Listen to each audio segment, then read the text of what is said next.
I didn't mean to drag the most dangerous man on the continent into my flooded kitchen by his shirt collar. I really didn't.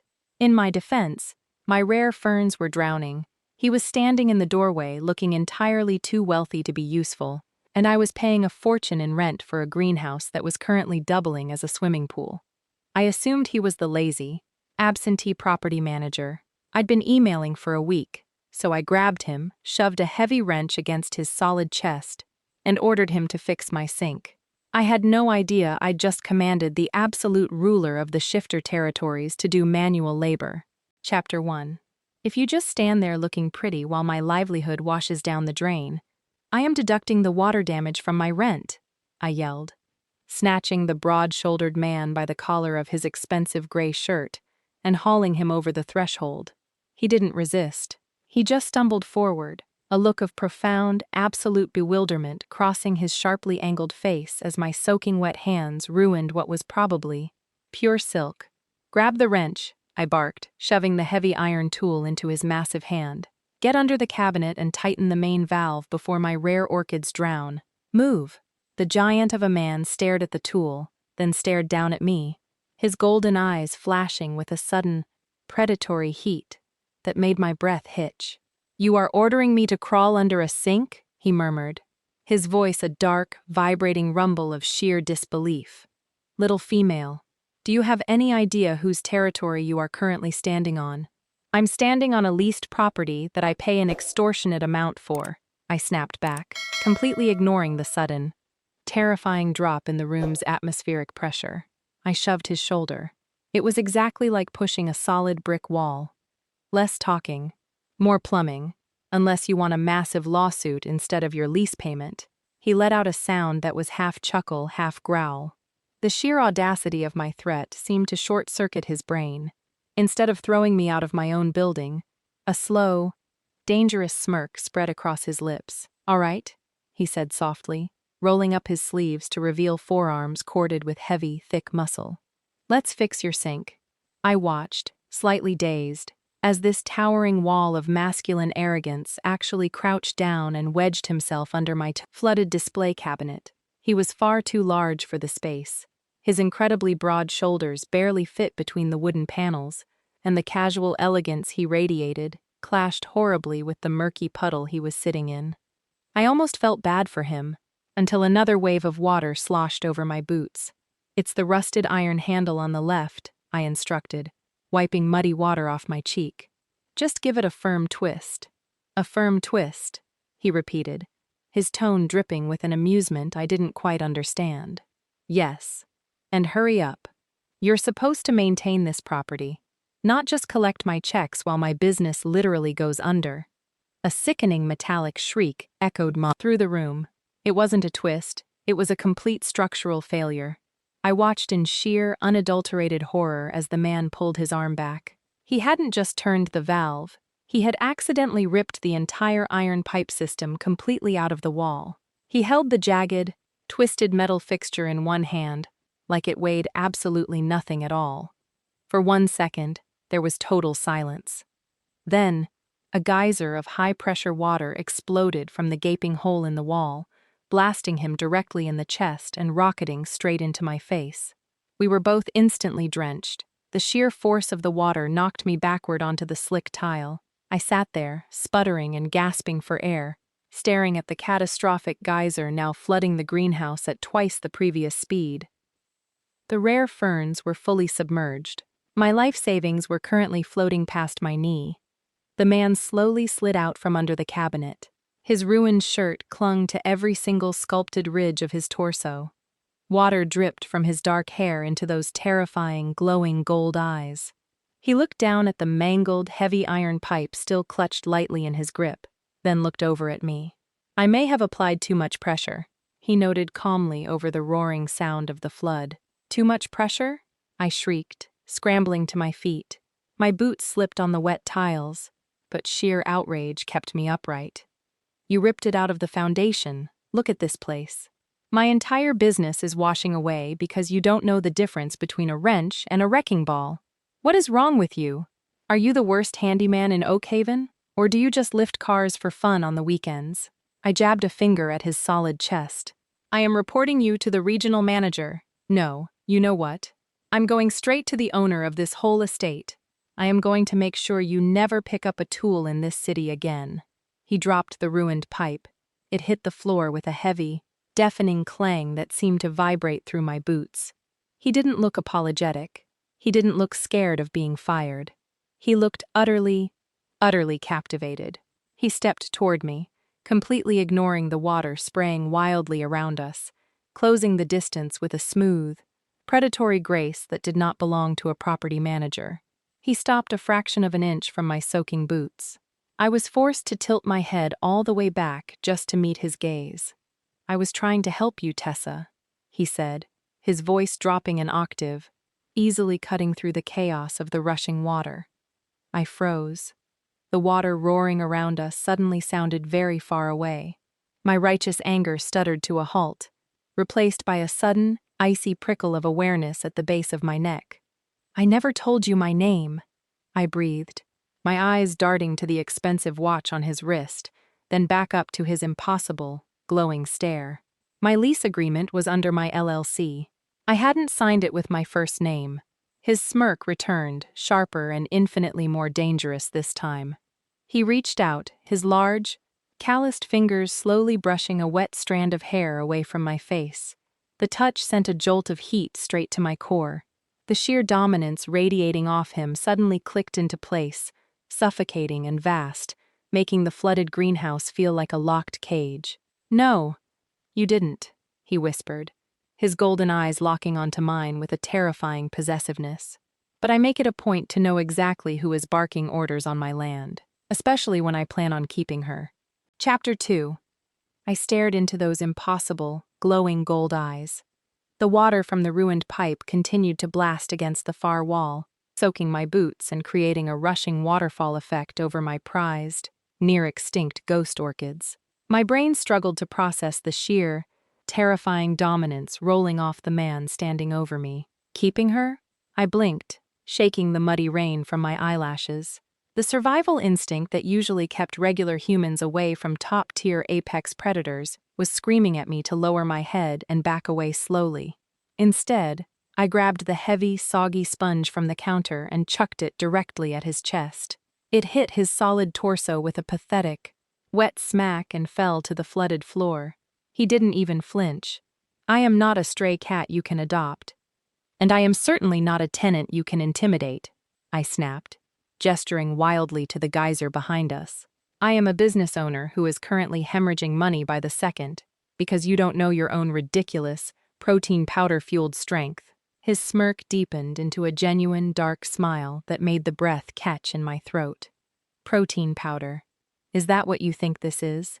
"I think you are a walking liability," I countered, wading past him to grab the main shutoff valve located on the external wall by the greenhouse valve door.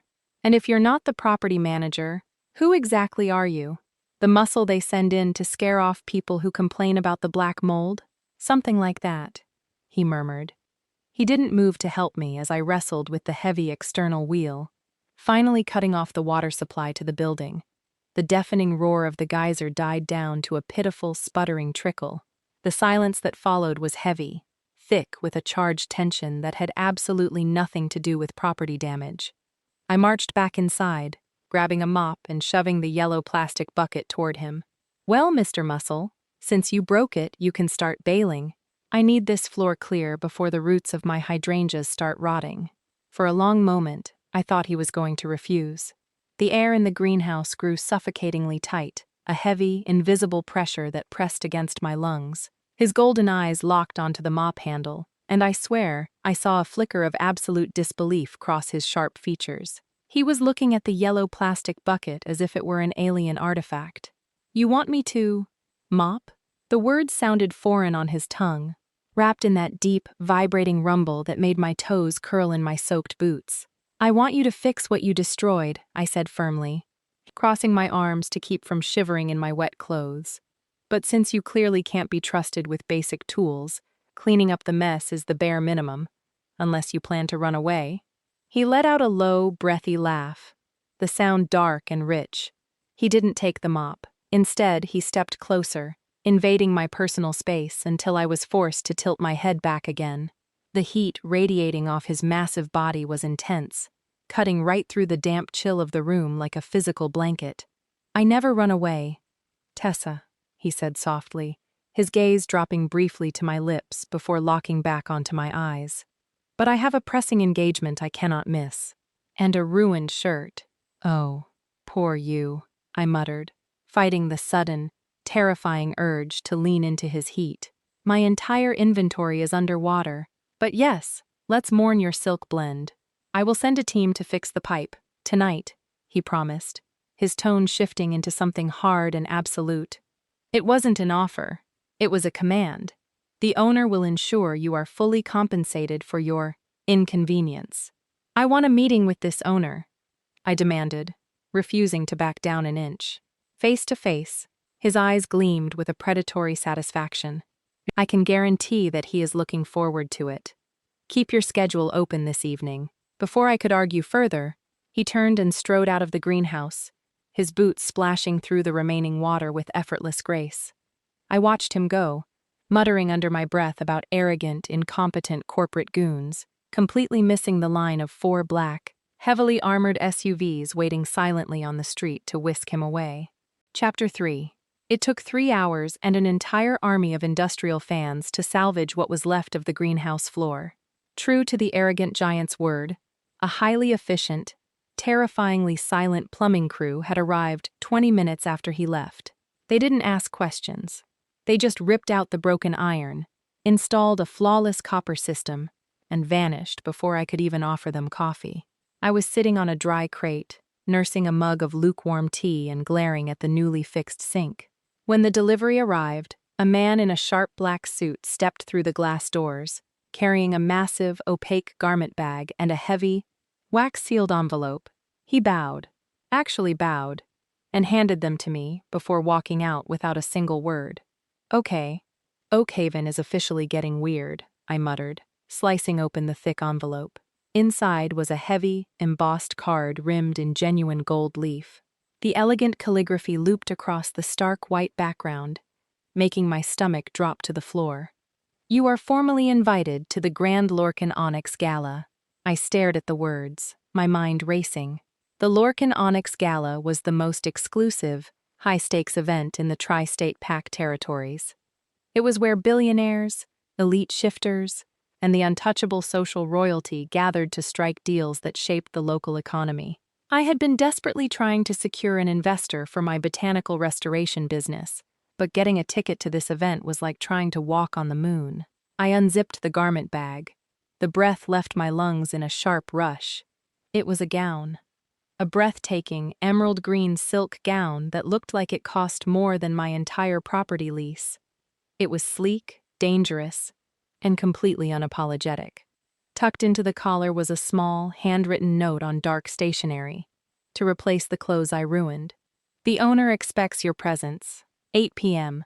"The owner," I whispered, staring at the dress. My incompetent, terrifyingly handsome handyman wasn't just a corporate goon. He was an errand boy for someone at the very top of the food chain. The management company must be a shell corporation for one of the elite families attending the gala tonight. My pride screamed at me to shove the dress back in the bag and lock the greenhouse doors. I didn't want charity, and I certainly didn't want to play whatever twisted, power-tripping game this mysterious landlord was setting up. I had spent the last 5 years clawing my way out of the shadow of my own snobbish, well-connected family, determined to build my life entirely on my own merit. But as I looked around the damp greenhouse, I knew the bitter truth. My savings were depleted. I needed high-society investors if I was going to keep my doors open. "Fine," I said to the empty room. "You want a face-to-face meeting? Let's meet." By 7:30, I was standing in front of my tiny apartment mirror, barely recognizing the woman looking back at me. The emerald gown fit like a second skin, pooling around my heels with liquid grace. The rich color brought out the fiery defiance in my eyes. I didn't look like a struggling florist fighting eviction. I looked like a woman who owned the room. The black town car waiting for me outside was pristine, heavily tinted, and completely silent. The driver didn't speak a word as we glided through the neon-lit streets of Oakhaven, heading toward the towering glass and steel monolith of the Lorcan Grand Hotel. When I stepped out onto the red carpet, the sheer scale of the wealth on display nearly suffocated me. Diamonds glittered under the flashing lights of exclusive press photographers. The air was thick with the heavy, intoxicating scents of top-tier shifters, cedar, musk, and expensive champagne. I kept my chin high, squaring my shoulders against the overwhelming urge to turn around and run back to my ferns. I handed my embossed invitation to the towering security guard at the doors. He glanced at the golden seal, his eyes widening slightly before he respectfully stepped aside, waving me through the velvet ropes. I stepped into the grand ballroom, the glittering chandelier light washing over me. The low hum of aristocratic chatter echoed off the marble walls. I took a deep breath, ready to hunt down the elusive landlord and demand answers. Then, a heavy, resounding strike of a wooden staff echoed through the cavernous room, bringing the entire ballroom to a dead, breathless silence. The massive oak doors at the top of the grand marble staircase swung open, and the herald's voice boomed over the crowd, presenting His Majesty, the Alpha King. The entire ballroom seemed to hold its collective breath. Beside me, a woman dripping in diamonds immediately lowered her eyes in a gesture of absolute, unthinking reverence. The sheer atmospheric pressure in the room shifted, growing impossibly heavy, thick with the scent of raw, ancient power and ozone. I didn't lower my head. My eyes were fixed on the top of the grand marble staircase, my heart pounding a frantic rhythm against my ribs.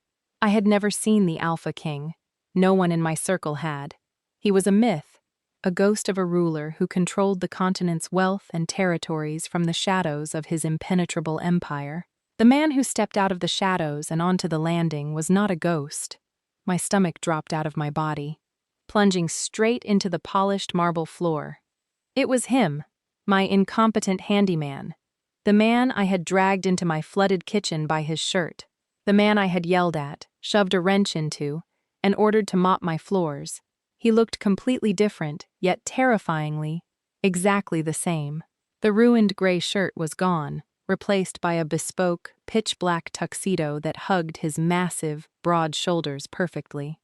The wild, damp hair from the greenhouse was styled back, framing that sharply angled, aristocratic face, but the dark, vibrating aura of absolute dominance, the heat that had made the air in my shop feel too thin to breathe, was magnified 100 times over. He stood at the top of the stairs, looking down at the hundreds of elite shifters bowing before him. He looked utterly bored, lethal, calm, and entirely suffocated by the reverence of the crowd. My mind flatlined. I handed the Alpha King a yellow plastic bucket and told him he was a walking liability. Panic, cold and sharp, flooded my veins.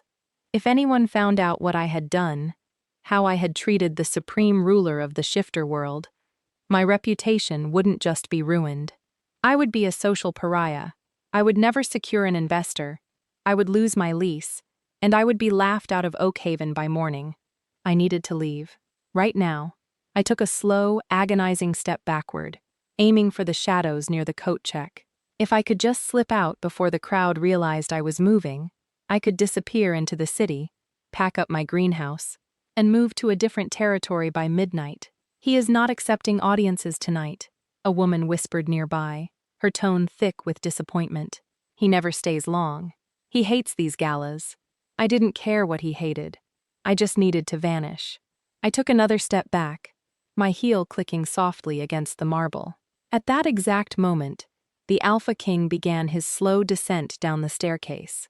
His golden eyes swept lazily over the bowing crowd, dismissing the staggering wealth and power before him with a terrifying indifference. And then, he stopped. Mid-step on the marble staircase, his massive frame went completely still. His head snapped in my direction, cutting through the sea of people with lethal precision. My breath hitched. Across the massive ballroom, through the glittering lights and the sea of bowing elites, those terrifying, glowing golden eyes locked directly onto mine. The boredom instantly vanished from his face. The lazy, indifferent king was gone, replaced by the predator I had unleashed in my greenhouse. A slow, dark smirk curved the edges of his mouth, a promise of absolute ruin that made the hair on the back of my neck stand up. The air between us cracked with a heavy, electric tension, binding me to the spot. I couldn't move. I couldn't run. He didn't shout. He didn't point. He simply descended the final steps, the crowd parting for him like water before the bow of a warship. He leaned slightly toward the heavily armed guard standing at the base of the stairs, never once breaking his golden gaze away from mine. I couldn't hear his words over the low hum of the ballroom, but I didn't need to. I saw the movement of his lips, sharp and possessive, and felt the dark command vibrate in the air itself. Bring her to me. Two massive men in impeccable black suits detached themselves from the shadows near the staircase and began walking toward me. They didn't run, and they didn't shove their way through the elite crowd. They simply moved with a quiet, lethal synchronization that caused the sea of billionaires and high-ranking shifters to instinctively scramble out of their path. I took another step backward, my heel hitting the solid velvet ropes of the coat check. There was nowhere left to go. The guards stopped precisely 3 feet away from me. Up close, they were even more terrifying, mountains of muscle radiating that same heavy, suffocating alpha energy. "Miss Idris," the taller one said. His voice was perfectly polite, but it held the unyielding weight of a reinforced steel vault. "His Majesty requests your presence in the private gallery." It wasn't a request. I knew it, they knew it, and the dozen socialites openly staring at us with wide, shocked eyes knew it.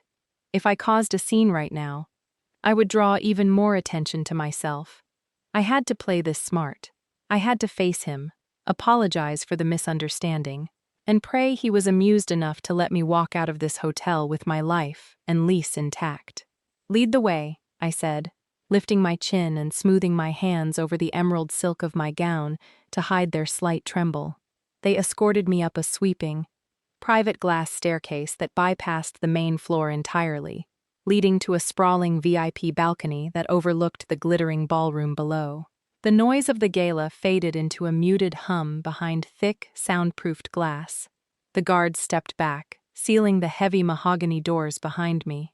I was alone with the Alpha King. He was standing by the edge of the balcony, one hand casually resting in his pocket, a crystal tumbler of amber liquid in the other.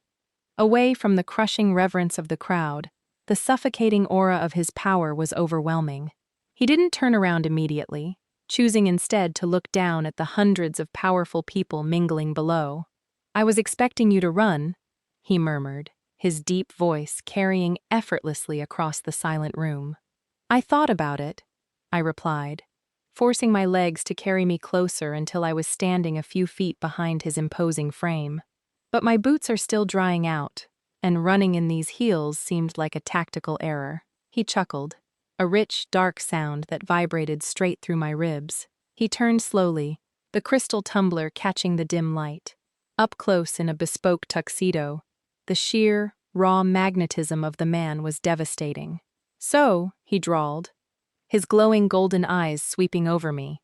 The predatory heat in his gaze flared as he took in the emerald gown, lingering on the curve of my neck before locking back onto my eyes. "The fierce little florist cleans up well, and the incompetent handyman actually knows how to wear a suit," I fired back, the words out of my mouth before my brain could stop them. His eyebrows shot up. For a second, the heavy silence in the room stretched so tight I thought it might snap.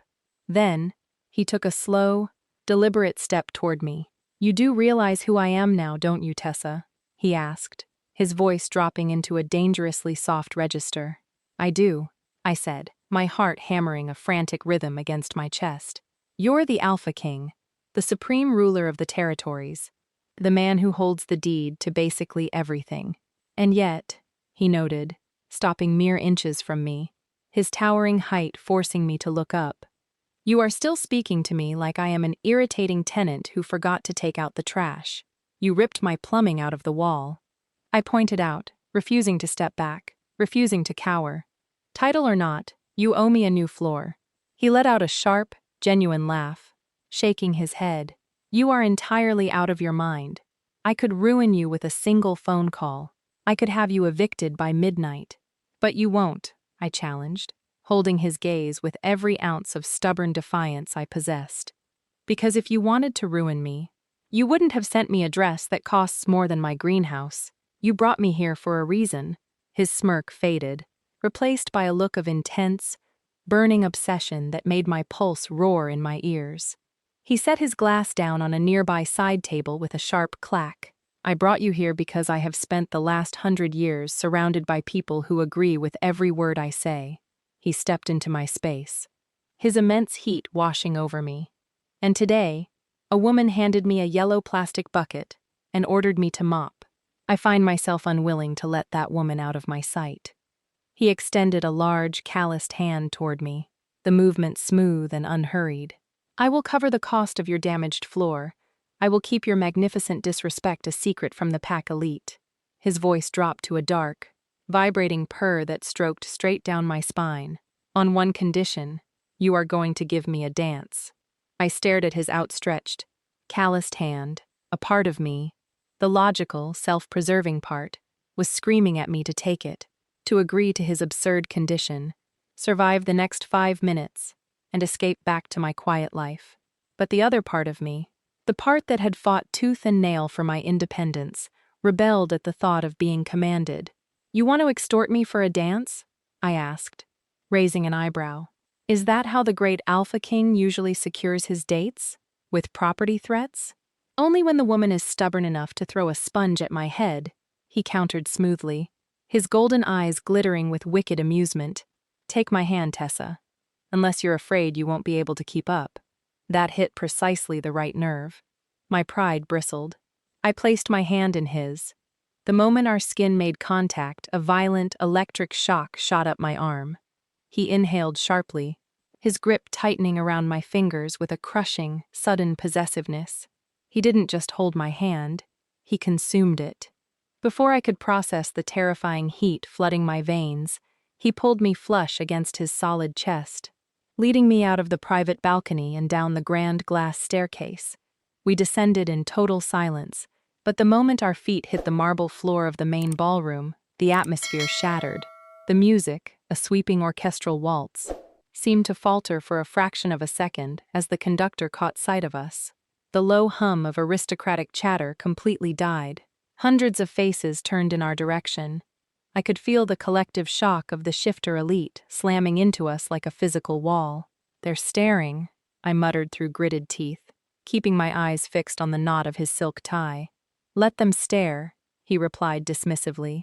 His massive hand sliding to the small of my back, he stepped into the rhythm of the waltz, sweeping me effortlessly into the center of the dance floor. The crowd parted around us, giving him a ridiculous amount of clearance. His hand on my waist was an inferno. He pulled me closer than was strictly appropriate for a ballroom, his thighs brushing against mine with every powerful, predatory step. I tried to maintain a respectful distance, pushing slightly against his shoulders, but it was like trying to push away a mountain. You're tense, he murmured, leaning down so his lips brushed the shell of my ear. The deep vibration of his voice sent a shiver straight to my core.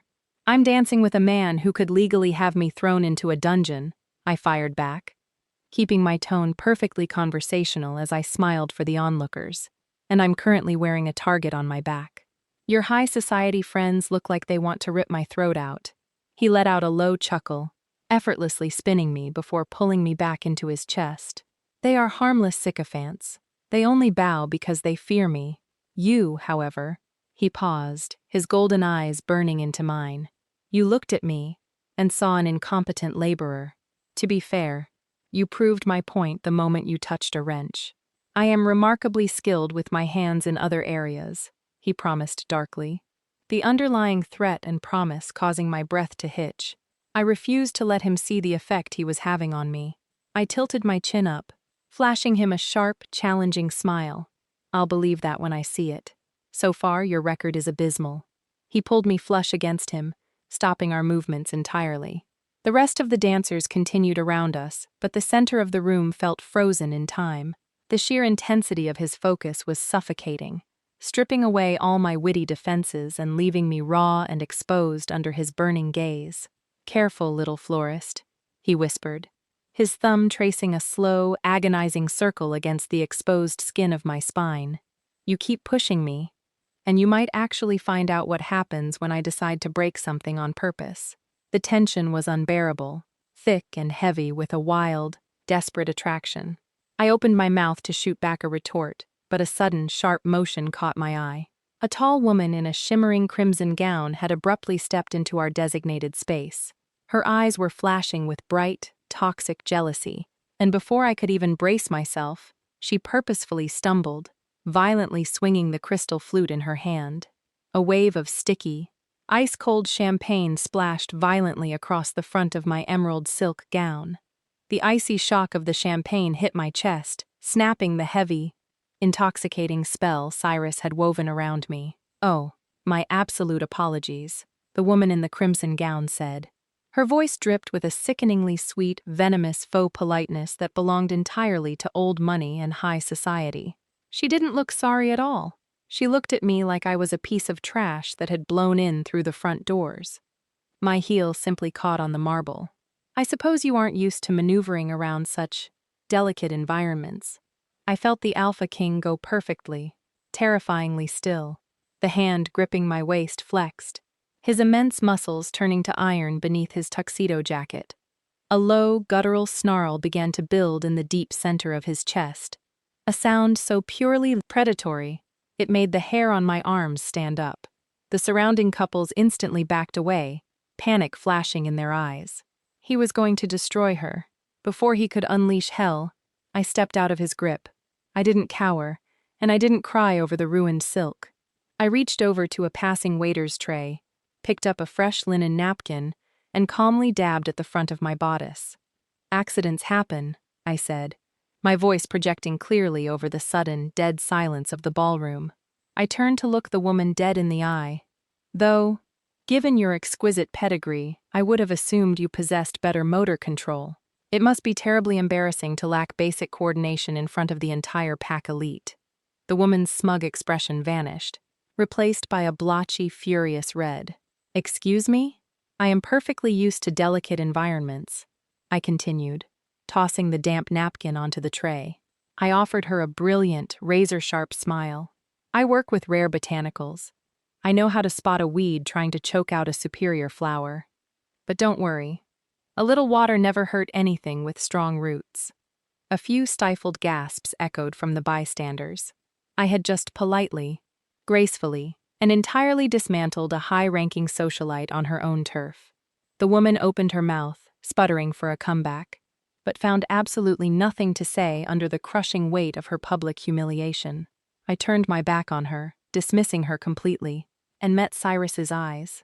The Alpha King wasn't snarling anymore. He was staring at me with a look of such profound, earth-shattering awe that it took my breath away. He looked like a man who had been searching the dark for a century and had suddenly found the sun. Without a word, he offered me his arm. I took it, and he led me away from the dance floor, past the silent, staring elite, and out through the massive French doors onto the moonlit terrace gardens. The crisp night air hit my flushed skin, carrying the scent of blooming jasmine and wet earth. The terrace was empty, entirely secured by his elite guards who stood like statues by the doors. "I was prepared to have her family stripped of their titles," Cyrus said quietly, turning to face me in the silver moonlight. "I was prepared to tear her apart. I fight my own battles," I replied, wrapping my arms around myself as the damp chill of the champagne began to set in. "I don't need a king to protect me from mean girls in expensive dresses."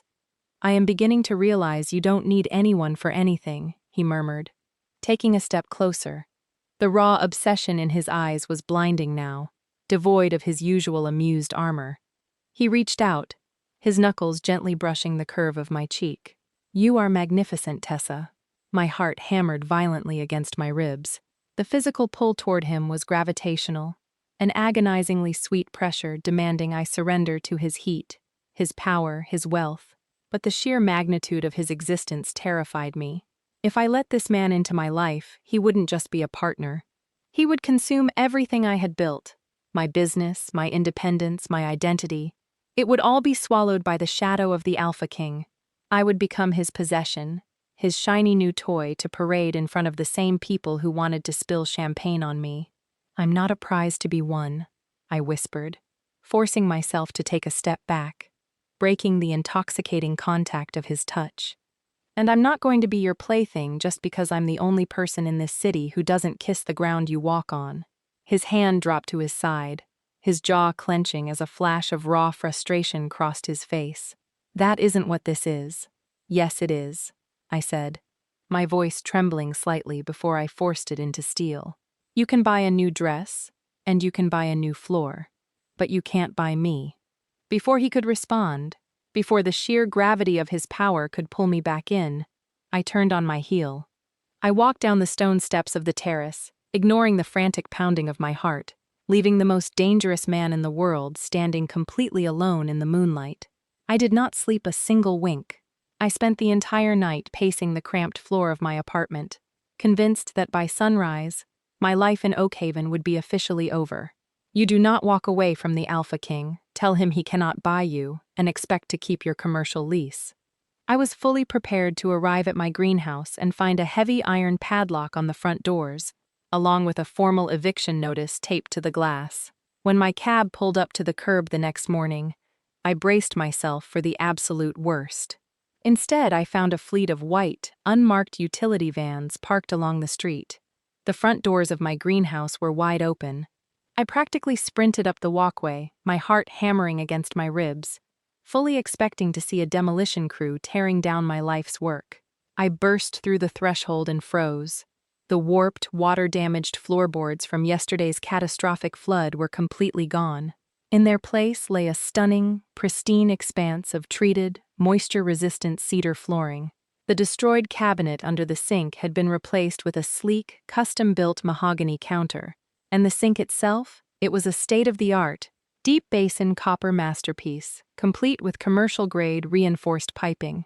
A crew of 5 terrified-looking master plumbers were silently packing up their tools, moving with the frantic, synchronized speed of men who had been threatened with permanent exile if they didn't finish the job perfectly. "What is going on here?" I demanded, dropping my canvas bag onto the new counter. Before any of the workmen could answer, a delivery driver in a crisp uniform squeezed past me, carefully carrying 3 massive, climate-controlled terrariums. He set them gently on the display tables. I peered inside and my breath hitched.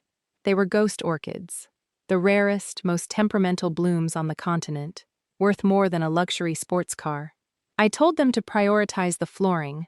A deep, vibrating voice echoed from the doorway, but I assumed the botanicals required an immediate apology. I spun around.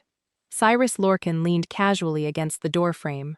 The bespoke tuxedo from last night was gone, replaced by a devastatingly sharp, charcoal-gray 3-piece suit that screamed old money and lethal corporate power. He looked completely out of place among the ferns and potting soil, yet his mere presence seemed to command the very air in the room. "You think you can just buy my forgiveness?" I snapped, crossing my arms defensively over my chest. I refused to let him see how much the gesture affected me. "I told you last night, Cyrus. I am not a problem you can throw money at until it goes away." "I am well aware of that, Tessa," he replied calmly, stepping into the greenhouse. The plumbers instantly practically melted into the walls, slipping out the back exit in a desperate bid to escape his proximity. "I am not trying to buy your forgiveness. I am paying my debts." "Your debts?" "I destroyed your plumbing," he pointed out, walking slowly toward me. The predatory grace in his stride made my pulse spike. "I ruined your floor, nearly drowned your inventory, and caused you a considerable amount of stress. As the worst handyman in Oakhaven, it is my legal obligation to fix what I broke." "Ghost orchids are not standard compensation for a leaky sink," I fired back, though I couldn't tear my eyes away from the stunning white blooms. "Consider them an apology for the champagne incident at the gala, then," he countered smoothly. He stopped a few feet away, close enough that his intoxicating scent of cedar and ozone washed over me. He wasn't projecting his power today. He was carefully holding it back, waiting for me to make a move. "I respect your boundaries, Tessa. I respect your independence. But I am not going to just walk away." I narrowed my eyes, trying to maintain my armor. "So what exactly do you want?" Then, because if you're expecting me to suddenly swoon and bow to you, you're going to be waiting a very long time." A slow, wicked smirk spread across his sharply angled face. "I want you to prove it." "Prove what?" "That you aren't afraid of me," he challenged, his golden eyes locking onto mine with a magnetic intensity. "Put on a dress, one you bought yourself, and let me take you on a proper date tonight. Neutral ground, no elite sycophants, no royal titles, just a man trying to convince a ferociously stubborn woman to give him a chance." He stepped back, gesturing toward the waiting black town car idling at the curb. "I'll be back at 7, he promised softly, turning to leave. He paused at the door, casting a devastating glance over his broad shoulder. "And Tessa, be ready to bid." "Neutral ground," I muttered under my breath, staring at the cavernous, dimly lit underground conservatory. "He calls an exclusive, invite-only, black market botanical auction neutral ground." Cyrus stood beside me in the shadows of the mezzanine, radiating a quiet, amused satisfaction. The underground room was packed with eccentric billionaires, obsessive collectors, and private estate owners bidding ridiculous sums on rare clippings and exotic seeds. It was a world I had only ever read about in encrypted horticulture forums. "You didn't want to go to a restaurant," Cyrus murmured, leaning in close so I could hear him over the murmur of the crowd. "And I noticed you have a habit of dismantling anyone who doubts your expertise. I thought you might enjoy the sport." I couldn't suppress the genuine thrill racing through my veins. The auctioneer at the front of the room had just unveiled the night's crown jewel, a cutting of the incredibly rare, near-extinct midnight starvine. It was the exact specimen I needed to anchor the centerpiece of my restoration project for the investor showcase next week. "Current bid is at 40,000, the auctioneer droned, his gavel tapping the podium. I raised my numbered paddle without hesitation. 45. Across the aisle, a sneering, heavily perfumed estate owner named Montgomery shot me a look of pure disdain. He was notorious in the botanical world for hoarding rare plants and letting them die in poorly managed private vaults. He sneered at my practical, off-the-rack black dress and raised his paddle. 50. 55, I shot back, my competitive streak entirely overriding my budget. 60,000, Montgomery drawled lazily, clearly trying to intimidate me out of the running. I hesitated. 60,000 was pushing the absolute limit of my emergency reserves. If I lost the bid, my showcase would lack its showstopper. But if I won, and the plant failed to root, my business would officially go bankrupt. Beside me, I felt a shift in Cyrus's demeanor. The amused observer vanished, replaced by the dominant, protective king. He reached smoothly into the breast pocket of his suit jacket. 100,000. His deep, commanding voice rang out across the conservatory. The entire room went dead silent. Montgomery paled, immediately recognizing the Alpha King. "Stop it," I hissed, grabbing Cyrus's forearm and physically shoving his hand down. The sheer density of his muscle barely yielded under my grip, but the shock of my command made him freeze. "Tessa," he whispered, a dark edge creeping into his tone. "He is insulting you. Let me secure the asset." "I don't need your money," I snapped quietly, my eyes flashing with absolute fury. "If you buy this for me, it's not my victory, it's yours. Put your checkbook away." Cyrus stared at me, completely taken aback. No one had ever commanded him to stop spending money. For a second, I thought he might overrule me through sheer force of will. But then, miraculously, he slowly lowered his hand and took a step back, conceding the floor. I turned my attention back to my rival. Montgomery was sweating now, clearly terrified of bidding against the king, but his greed was winning out. 65, Montgomery croaked out. I didn't raise my paddle. Instead, I stepped out of the shadows, my voice echoing clearly through the quiet room. "I wouldn't advise buying that starvine, Montgomery. Not unless you want to infect your entire greenhouse." Montgomery scoffed nervously. "You don't know what you're talking about, little girl. I know that the starvine requires a symbiotic relationship with highly alkaline soil," I stated flatly, projecting my voice so every collector in the room could hear. "And I saw the pictures of your prized weeping willows in last month's horticulture. Digest." the slight yellowing on the leaf tips, that's iron chlorosis. Your soil is entirely acidic. If you plant that vine in your current conservatory, it will release a fungal spore within 3 days that will systematically rot the root systems of every single willow you own. A collective gasp rippled through the audience. Montgomery's face drained of all color. He looked from me to the starvine, his hands actually trembling. He lowered his paddle, stepping back into the crowd in utter defeat. "Any other bids?" the auctioneer asked, his voice cracking slightly in the tense silence. "Going once, going twice. Sold to the lady in the back." I let out a massive, shaky breath, the adrenaline slowly leaving my system. I had just outbluffed one of the biggest collectors on the coast. My soil analysis was correct, but the fungal spore threat was a massive exaggeration. Still, it worked. I turned around to face Cyrus. The Alpha King was looking at me with an expression that made the breath catch in my throat. It wasn't just desire, it was absolute, profound reverence. He suddenly understood the fundamental truth. My mind, my wit, and my grit were my true currency. "Keep your money, Cyrus," I whispered. He took a slow step toward me, his golden eyes blazing with a heat that threatened to consume me whole. "Then let me show you something money absolutely cannot buy." The private elevator doors opened directly into the center of Cyrus's penthouse. I stepped out, my heels sinking into the plush charcoal carpet, and immediately lost my breath. The entire apartment was encased in floor-to-ceiling glass, offering a stunning, uninterrupted panoramic view of Oakhaven. The city lights glittered, like scattered diamonds far below us, framing the dark, rolling expanse of the territory beyond the coastal borders.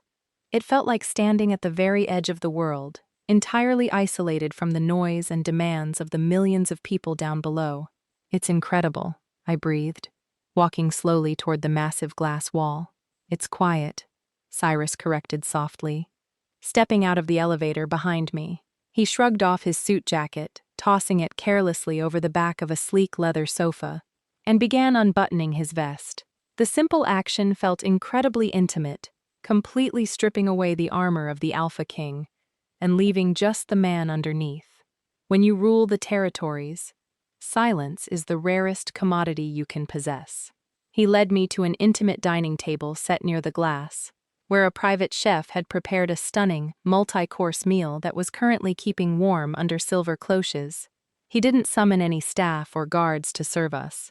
He pulled out my chair himself, his large hand brushing lightly against my shoulder as I sat down. The casual, domestic touch sent a shockwave of heat straight down my spine. As we ate, the sharp, defensive banter that usually defined our interactions slowly melted away. The alcohol and the intoxicating view softened my edges, and I found myself relaxing into his presence. He didn't ask me about my business or interrogate me about my lack of a pack pedigree.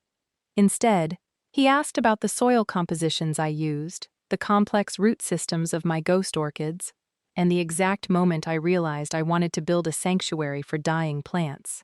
He listened with an intense, unwavering focus that made me feel like I was the only person on the planet. In return, I pushed past his walls.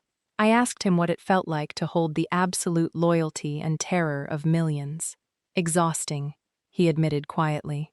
Leaning back in his chair and swirling the amber liquid in his glass, the city lights cast sharp, striking shadows across his face. Everyone looks at me and sees a crown, or a vault of money, or a weapon they want to wield against their rivals. No one tells me the truth. No one tells me when I am wrong. It is a very crowded, very lonely existence, Tessa. He set his glass down, his golden gaze pinning me to my seat. Until yesterday, when a terrifyingly fierce woman dragged me by the collar and told me exactly how incompetent I was.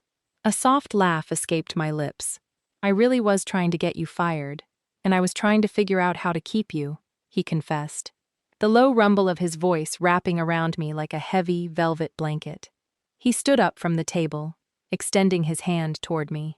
I didn't hesitate this time. I placed my hand in his, letting him pull me up. He didn't lead me to a dance floor. He simply pulled me closer, trapping me between his solid chest and the massive glass window overlooking the glittering city. The physical tension between us skyrocketed, thick and heavy, pulling the oxygen straight out of my lungs. I tilted my head up, my heart pounding a frantic rhythm against my ribs. "You don't need to fight me, Tessa," he whispered, lifting his hand to cup my jaw. His calloused thumb brushed softly against my lower lip. The contrast of his immense, lethal strength and his incredible gentleness was entirely devastating. "I don't want to cage you. I don't want to own you. I just want to stand beside you while you conquer the world." My defensive walls, the ones I had spent years building brick by brick, finally crumbled. I leaned into his touch, my eyes fluttering shut as the heat of his body enveloped me. "Cyrus," I breathed, the word trembling on my lips as the space between us disappeared. He lowered his head, his breath hot against my mouth. I braced myself for the impact, completely surrendering to the inevitable crash of our collision. A sharp, shrill, absolutely deafening siren suddenly blared from the secure console on his desk. Cyrus froze, his lips a fraction of an inch from mine. The romantic haze instantly vanished from his eyes, replaced by a cold, lethal sharpness. It was the emergency pack line, a direct, overriding alarm that was only triggered for a territorial crisis. He slowly pulled back, the air between us suddenly freezing, as he turned his head toward the flashing red light on the console. The shrill, mechanical shriek of the emergency console shattered the delicate, heavy intimacy of the penthouse.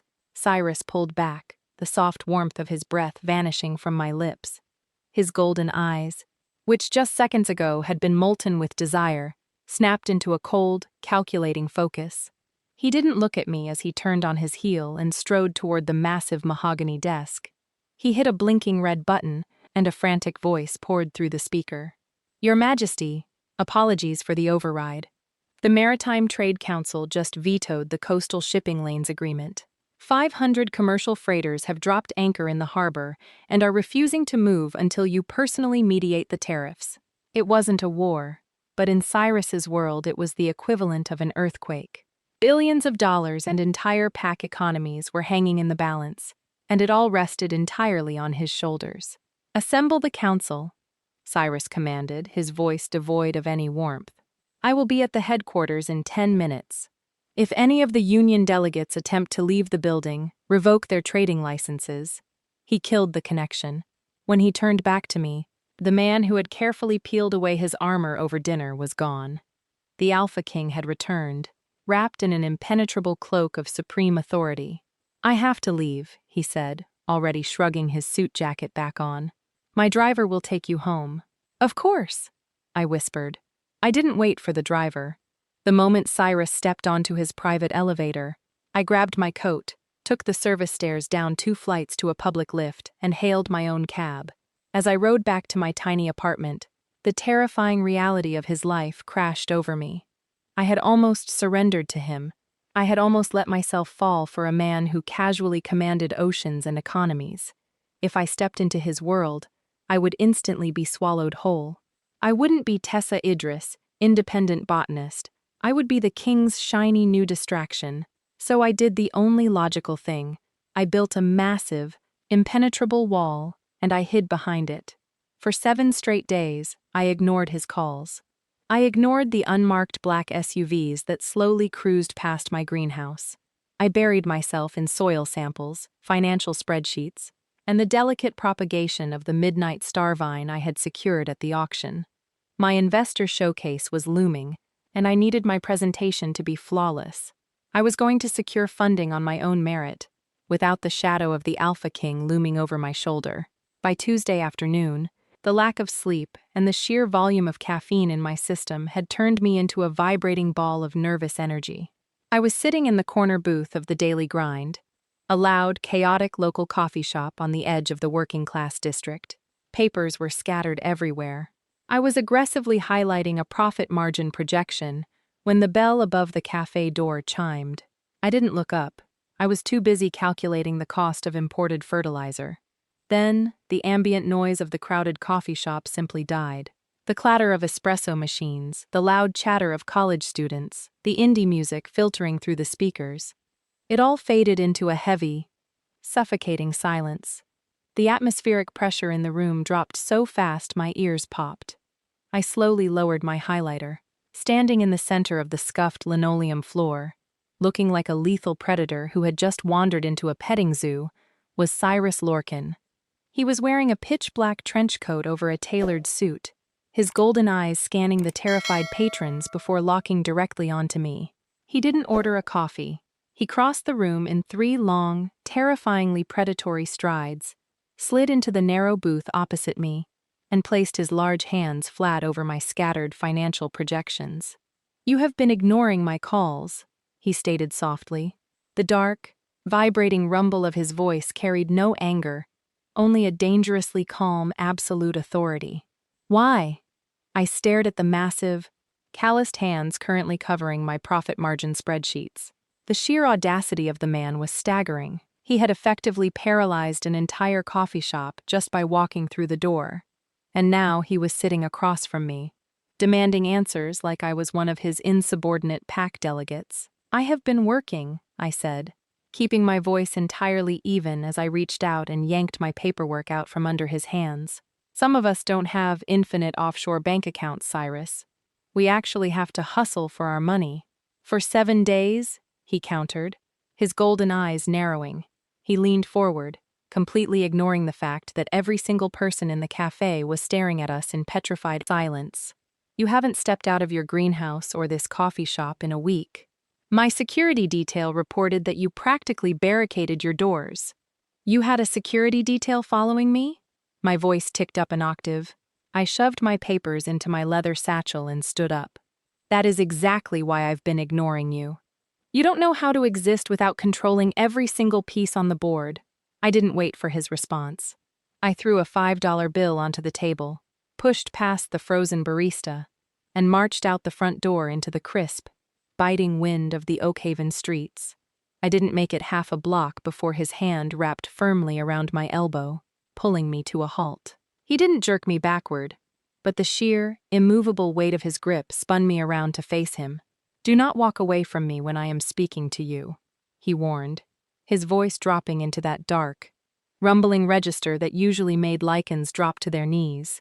"I am not one of your subjects," I yelled right back, yanking my arm free. Pedestrians on the sidewalk immediately scattered, giving us a wide berth. "I am not a trade dispute you can negotiate, and I am not a problem you can solve by throwing guards at me. I was protecting you," he fired back, his own legendary composure finally cracking.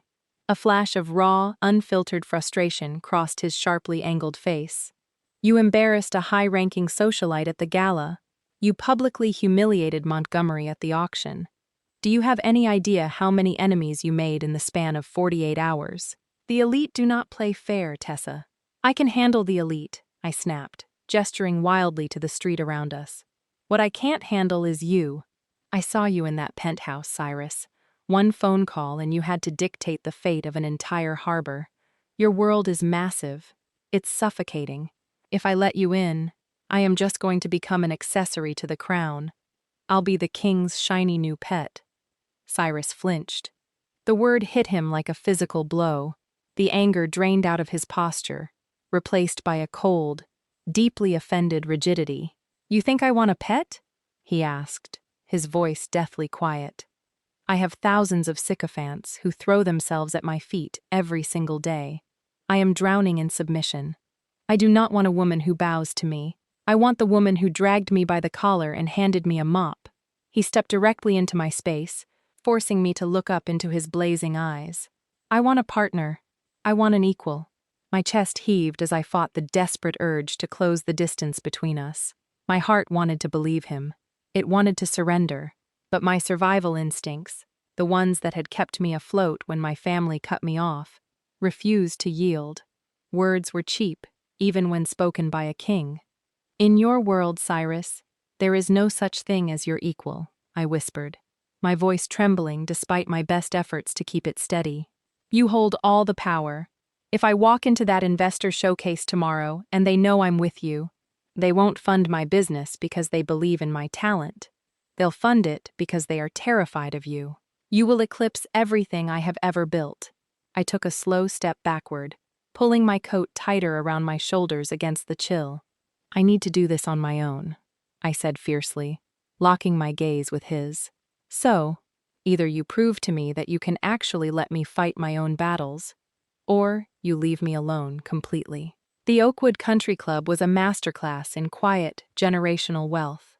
The floors were polished marble, the walls were lined with centuries-old pack history, and the air smelled exclusively of expensive cigars and condescension. It was exactly the kind of place my family would have loved, and exactly the kind of place I despised. I stood in the center of the opulent boardroom, taking a deep, steadying breath. My presentation was perfectly laid out on the mahogany table. My financial projections were flawless. In the center of the room, encased in a sleek, climate-controlled glass cylinder, was my triumph, the midnight star vine, already showing signs of aggressive, healthy propagation. Seated across from me were the 5 most powerful private investors in the territory. They were ancient, wealthy, and looking at me as if I had just tracked mud onto their Persian rugs. Ms. Idris, the lead investor, an elder named Harrington, drawled lazily. He adjusted his gold-rimmed glasses, not even bothering to open my portfolio. While your little gardening project is certainly quaint, we typically reserve our capital for ventures with substantial, institutional backing. You hold a lease on a dilapidated greenhouse and possess 0 familial pedigree. Why are we wasting our morning on a florist? I forced a polite, razor-sharp smile. Because, Mr. Harrington, this florist has successfully cultivated a strain of the midnight star vine that your leading botanists declared extinct 3 decades ago. I gestured to the glass cylinder. The extract from this vine is a primary stabilizing agent for lycanthrope healing serums. The pharmaceutical demand is astronomical. My business isn't just selling pretty flowers. I am restoring the foundational ingredients of your medical infrastructure. I have the patents, I have the soil methodology, and I have the drive. What I need from you is the capital to scale. 2 of the investors exchanged surprised glances, momentarily impressed by the sheer logic of my pitch. But Harrington simply scoffed, leaning back in his leather chair. You lack the infrastructure. Harrington dismissed with a wave of his wrinkled hand. More importantly, you lack the social standing to secure the pharmaceutical contracts required to make this profitable. We do not hand millions of dollars to unpedigreed nobodies just because they managed to grow a weed in a glass box. The blatant elitism hit me like a slap to the face. It didn't matter how brilliant my work was. It didn't matter that my margins were perfect. To them, I would always just be a working-class girl trying to sit at a table meant for royalty. My chest tightened with a heavy, suffocating frustration. I had fought so hard to get here, and they were dismissing me before I had even finished my pitch. My lack of a pedigree guarantees that I will outwork every single heir you have ever funded, I fired back, leaning over the table, refusing to cower. I built this from the dirt up.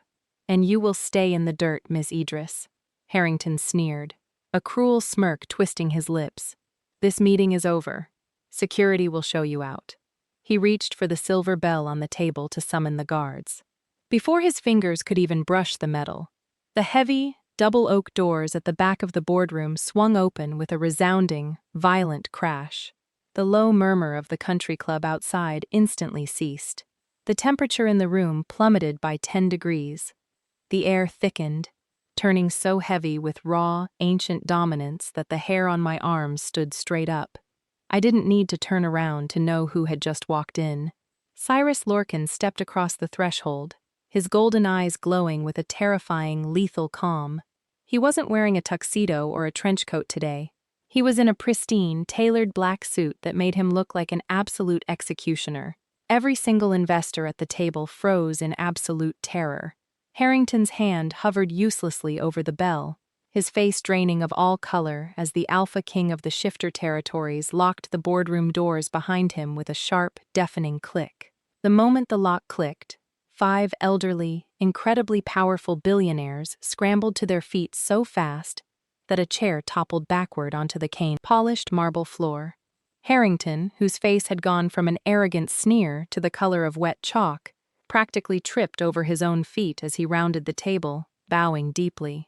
"Your Majesty," Harrington choked out, his voice trembling so violently he sounded like he was vibrating. We had no idea you were inspecting the country club today.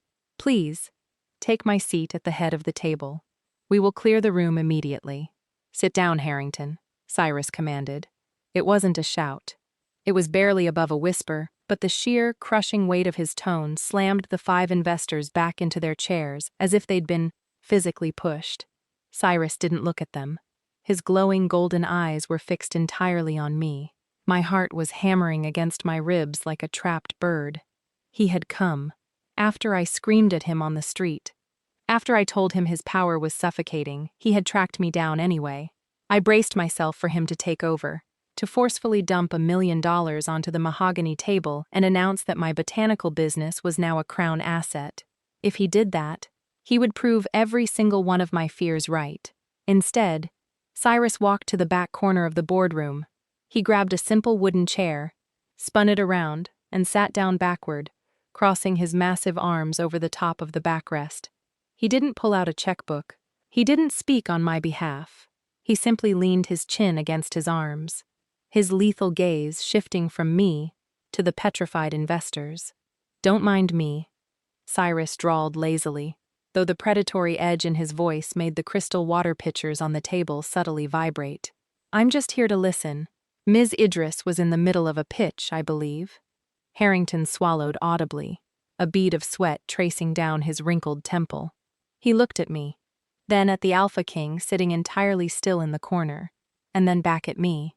The realization hit me with the force of a freight train. Cyrus wasn't fighting my battle. He was using his absolute, terrifying authority to force the world to shut up and listen to me.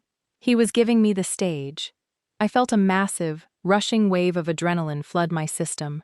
I stood a little taller, squaring my shoulders as I looked down at the 5 terrified billionaires. "As I was saying," I continued, my voice ringing out with a newfound, unshakable confidence. "The Midnight Starvine extract is the future of lichen medical infrastructure, and I am the only person on this coast who can keep it alive." I tapped my polished fingernail against the glass cylinder containing my plant. "So," I smiled sharply, "who wants to talk numbers?" For 20 minutes, I completely dominated the boardroom. With the Alpha King silently guarding the door, the investors had no choice but to actually read my financial projections. And once they did, the sheer brilliance of my business model became impossible to ignore. 2 of the younger elders were already frantically whispering to each other, tapping numbers into their calculators with shaking hands, completely sold on the pharmaceutical margins. But Harrington couldn't take it. He was an old money purist, a man who had spent his entire life gatekeeping wealth from people like me. The fact that he was being forced to seriously entertain a working-class botanist was gnawing at his fragile pride. "The projections are adequate," Harrington gritted out, his face mottled red with barely suppressed rage. He shoved my portfolio across the table. "But the risk is simply too high. You are a complete unknown, Ms. Idris. We require pedigree. We require guarantees. We do not write blank checks to arrogant little laborers who think they can disrupt our economy with a few parlor tricks." The entire room gasped. It was a direct, vicious insult, and Harrington realized his mistake the second the words left his mouth. The temperature in the room dropped to an absolute freezing point. From the back corner, the wooden chair groaned in protest as Cyrus stood up. The sound of his slow, measured footsteps echoing across the marble floor sounded exactly like a ticking time bomb. The investors shrank away from him as he bypassed the table, coming to stand directly beside me. The sheer presence of his massive frame was intoxicating, a sudden, protective force that made my pulse roar in my ears. Harrington pressed himself as far back into his leather seat as humanly possible, completely paralyzed by the lethal, golden fire burning in the Alpha King's eyes. We all waited for the explosion.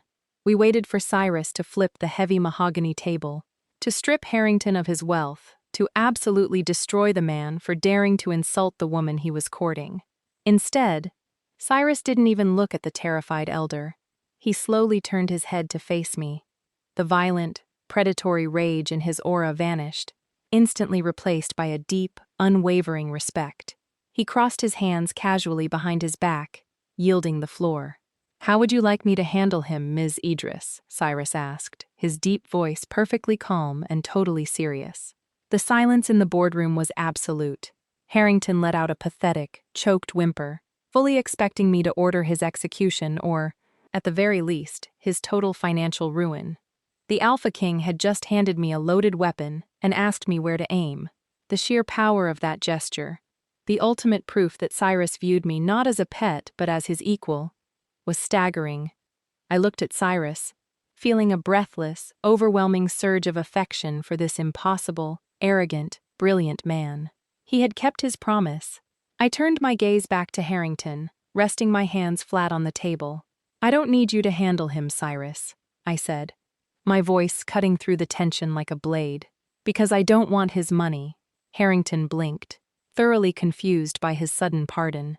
"Mr. Harrington," I continued, leaning forward, "your primary pharmaceutical holdings are tied to synthetic lichen serums. Serums that will become entirely obsolete the moment my starvine extract hits the market. You aren't refusing my pitch because of my pedigree. You're refusing it because my business is going to bankrupt yours within 18 months. I turned to the other 4 investors, who were practically salivating at the prospect of cornering the new market. "I am accepting exactly $3 million in capital today, for a combined 20% stake," I announced smoothly. "Mr. Harrington is officially excluded from the buy-in. Who wants his share?" It was a financial bloodbath. The remaining 4 billionaires practically trampled over each other to grab their checkbooks, abandoning Harrington entirely.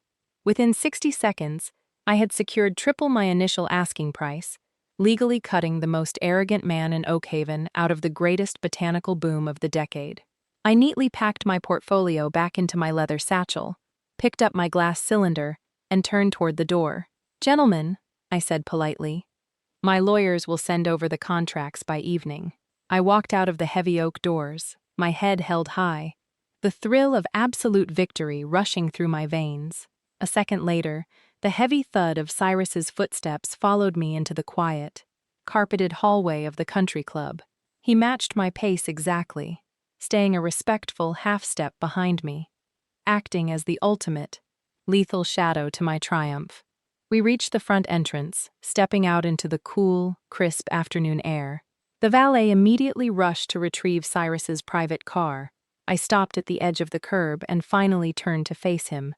Cyrus was looking down at me, his chest heaving slightly, his golden eyes blown wide with an obsession so intense, it felt like a physical weight pressing against my skin. He didn't say a word. He didn't need to. "Take me to your estate," I whispered, the final remnants of my walls shattering completely. The ride to the Lorcan estate was entirely silent, but it was the heaviest, most intoxicating silence I had ever experienced.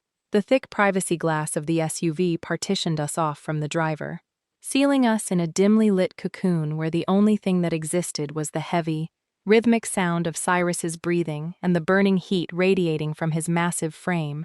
When the heavy iron gates of his private sanctuary finally swung open, revealing a sprawling, modern architectural masterpiece hidden deep within a cliffside forest, I didn't feel the panic I had expected. For the first time since he walked into my flooded greenhouse, I didn't feel the desperate urge to run. He bypassed the grand foyer, leading me directly into the heart of the estate, a magnificent 2-story private library smelling of aged paper, leather, and his intoxicating scent of cedar and ozone. The heavy oak door clicked shut behind us, locking out the world, his guards, and his crown. He didn't make a move to touch me. He simply stood by the massive stone fireplace, his broad shoulders rising and falling with heavy, ragged breaths, waiting for me to dictate the terms. "You aren't gloating," I noted softly, dropping my leather satchel onto a velvet reading chair. "I have nothing to gloat about," Cyrus replied, his voice a dark, rough scrape of sound that sent shivers racing down my spine. He unbuttoned his suit jacket, casting it aside with a careless flick of his wrist. "I didn't win that boardroom. You did. You are the most magnificent creature I have ever witnessed, Tessa. I am simply standing in the fallout." I took a slow, deliberate step toward him. The defensive armor I had worn my entire adult life felt suddenly heavy and useless. I didn't need it here. I was so terrified, I confessed, my voice trembling slightly as I closed the distance between us. I thought if I let you in, your massive world would just swallow me whole. I thought I would become nothing more than the Alpha King's shiny possession. Cyrus's jaw clenched. He took a step to meet me, the physical magnetism between us practically crackling in the quiet room. I do not want to own you. I want to worship you. I know, I breathed, stopping mere inches from his solid, heat-radiating chest. I tilted my head up, meeting those blazing, golden eyes without an ounce of fear. You handed me your absolute authority today. You gave me the stage and let me rule it. You proved that my independence is safe with you, because you are the only man strong enough to actually respect it. A visceral shudder ripped through his massive frame. The restraint he had been meticulously practicing for days finally shattered completely. He reached out, his large hands sinking into my hair, tilting my face up as his mouth crashed down on mine. It wasn't a gentle kiss. It was an absolute, world-ending collision of heat, desperation, and raw power. I gasped against his lips, my hands instantly gripping the crisp fabric of his shirt, pulling him closer until there was not a single millimeter of space left between us. He backed me up, his powerful thighs caging me against the edge of a heavy oak reading desk. The kiss deepened, consuming all my oxygen, replacing it with his intoxicating fire. My fingers scrambled over his collar, desperate to feel his skin, while his hands swept down the curve of my spine, lifting me effortlessly onto the polished wood. Tessa, he growled against my mouth, his thumb tracing my jawline as his glowing eyes flared with a lethal, breathless heat. Tell me to stop right now, or I swear to you, I am never letting you go. I am never letting you go. I looked up into those glowing golden eyes, seeing the absolute, unshakable devotion anchoring the terrifying authority of the king. I didn't feel the need to run, and I didn't feel the need to raise my shields. I had finally found the only man on earth who didn't want to conquer my spirit, but simply wanted to stand beside it. Good, I whispered, sliding my hands fully into his dark hair and pulling him back down to me, because I don't plan on giving you the option to leave. With that final surrender, the last of my walls completely dissolved. Cyrus let out a deep, rumbling groan of pure victory, his mouth slanting over mine in a claiming that was as fiercely possessive as it was devastatingly tender. There were no more games, no more high society maneuvering, and no more running. In the quiet sanctity of his vast, secluded library, we sealed a partnership built entirely on mutual, unyielding respect. 6 months later, the Oak Haven Botanical Restoration Estate was no longer a dilapidated, leaking glass box on the edge of the territory. It was a sprawling, multi-acre, state-of-the-art facility. Following the explosive success of the country club showcase, the pack elite had practically thrown their wealth at my feet. The Midnight Starvine extract was fully in production, revolutionizing the lichen medical infrastructure exactly as I had promised. More importantly, the high society socialites who had once tried to spill champagne on my borrowed dresses were now subjected to a 3-month waiting list just to purchase my standard floral arrangements for their galas. They were absolutely terrified of me. I hadn't taken an official royal title, and I certainly didn't wear a crown, but the pack elite quickly learned that crossing the sharp-tongued botanist meant answering to the Alpha King. And Cyrus? Cyrus was thriving. Having a partner who regularly challenged his decisions and refused to bow to his moods had grounded him in a way the council had never seen before. He was still the most lethal, dominant force on the continent, but the suffocating boredom that used to plague him was completely gone. Which brought us to our current predicament. I stood behind the main counter of the greenhouse, wiping potting soil off my hands with a towel, glaring across the pristine cedar floor. Put the tool down, Cyrus, I warned, my voice echoing through the empty, climate-controlled room. The supreme ruler of the Shifter territories was currently wearing a faded gray t-shirt and dark denim jeans. He was crouching next to the heavy, reinforced glass doors of the new propagation wing, holding a bright yellow, flathead screwdriver. He was squinting at a slightly misaligned steel hinge. "It is a simple mechanical misalignment, Tessa," Cyrus replied calmly, not taking his eyes off the metal bracket. He shifted his grip on the screwdriver, his massive, corded forearms flexing with entirely unnecessary force. The contractor clearly rushed the installation. I simply need to adjust the tension on the primary screw. The contractor is a master engineer who spent 3 days perfectly calibrating the weld. Pressure seal, I countered, marching out from behind the counter and crossing the floor. And you are a man who once ripped an entire iron plumbing system out of a wall because you didn't know your own strength. Step away from the glass. Lorcan. I have learned to modulate my grip, he argued smoothly, wedging the tip of the screwdriver into the metal slot. Cyrus, I swear to you. Crack. The sickening sound of shearing metal cut through the quiet greenhouse. Cyrus froze. Slowly, agonizingly. The heavy steel hinge groaned, snapped cleanly in half under the sheer, supernatural force of his grip, and clattered pathetically onto the cedar floorboards. The massive glass door immediately sagged to the left, groaning ominously against its frame. Silence descended over the greenhouse. Cyrus slowly withdrew the screwdriver. He looked down at the broken piece of steel near his boot, then slowly looked up at me. His sharply angled face was a perfect, unreadable mask of absolute innocence, though his golden eyes danced with a wicked, unapologetic amusement. It appears the metal was defective, he stated plainly. You broke my door. I deadpanned, crossing my arms over my chest. You are officially banned from holding anything sharper than a sponge in this building. I was trying to help, he murmured, tossing the screwdriver onto a nearby potting bench.